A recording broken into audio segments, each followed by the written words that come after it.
Eyes up, Guardian. All right, hello everybody, and welcome back for this week's Zer's location. It is Friday, May 19th, and this week you guys are going to be heading on over to the EDZ. Once you're here, head on down to the Winding Cove, load in, jump onto your Sparrow. Let's not go to orbit. And head straight across the map over to the right hand side. You'll see a road. Head on up there and off to the left a little bit. You'll see another road. Head on up here into the back where you'll find a cave. Run up through the cave. It loops around and comes right out at Zer. So everybody, this week Zer, like always, has his exotic engram. You guys can buy it for the 97 legendary shards or 1 exotic cipher. For the exotic weapon this week, we've got the Prometheus lens trace rifle. Let's take a look at the main perk. And I remember when this thing came out, it was an absolute terror in PvP, like to the point where everybody was using it. Everybody hated it, but everybody was using it. So the main perk for the Prometheus lens is Prismatic Inferno.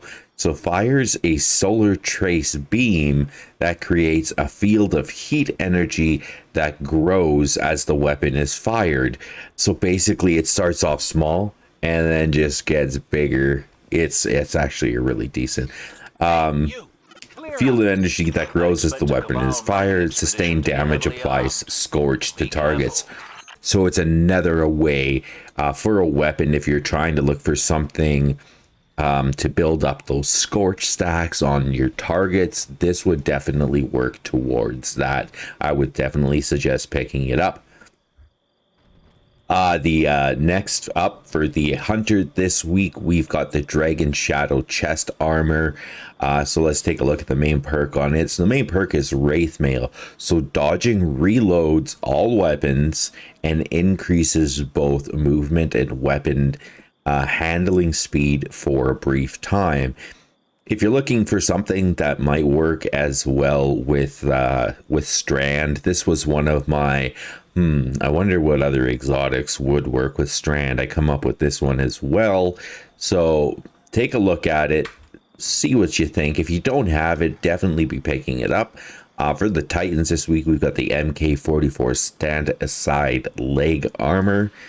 The main perk for the stand-asides is Seriously Watch Out. Grants an overshield when you're sprinting at full health with Seismic Strike, Hammer Strike, or Shield Bash. Equipped and charged. Hits with these abilities recharge a portion of your melee energy. So I've used these a few times with my Titan, and they are definitely an awesome asset to have for PvP. And moving on over to the Warlocks this week, we've got FELWINTER'S Helm. So the main perk for FELWINTER'S Helm is Warlord's End. So powered melee and final blows create a burst of energy that weakens nearby targets. Finishers and final blows against more powerful targets increase the radius of the burst and the length of weakening effect. So these are definitely a decent one to have. It seems that ever since the expansion, one of the main things now, and makes it a whole lot easier for killing enemies, is to be doing the finishers on them, or do your emote and then finish them.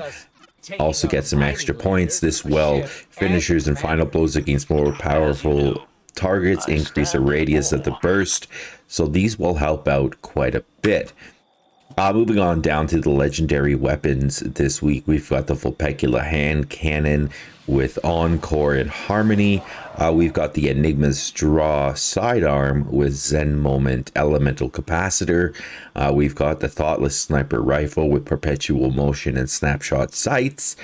We've got the Judgment of Kelgaroth Glaive with Demolitionist and Surrounded. We've got Brigand's Law Sidearm with Threat Detector and Sympathetic Arsenal. Shattered Cipher Machine Gun with Heating Up an Adrenaline Junkie. And we have the Lonesome Sidearm with Zen Moment and Slide Shot. Out of this, honestly, my pick would probably be the Shattered Cipher Machine Gun. It is a 900 RPM. It's 75 rounds in the magazine.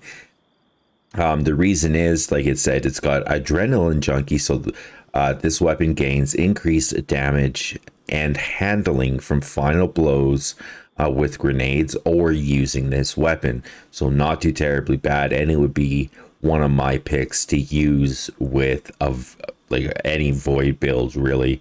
And it also has heating up, so with those final blows, so these two, I like how they go hand in hand. They synergize together really well. Heating up, so final blows with this weapon increase accuracy and stability while improving vertical recoil. So it isn't bad. Plus, it also has reload for the masterwork, which is definitely what I would be looking for this machine gun.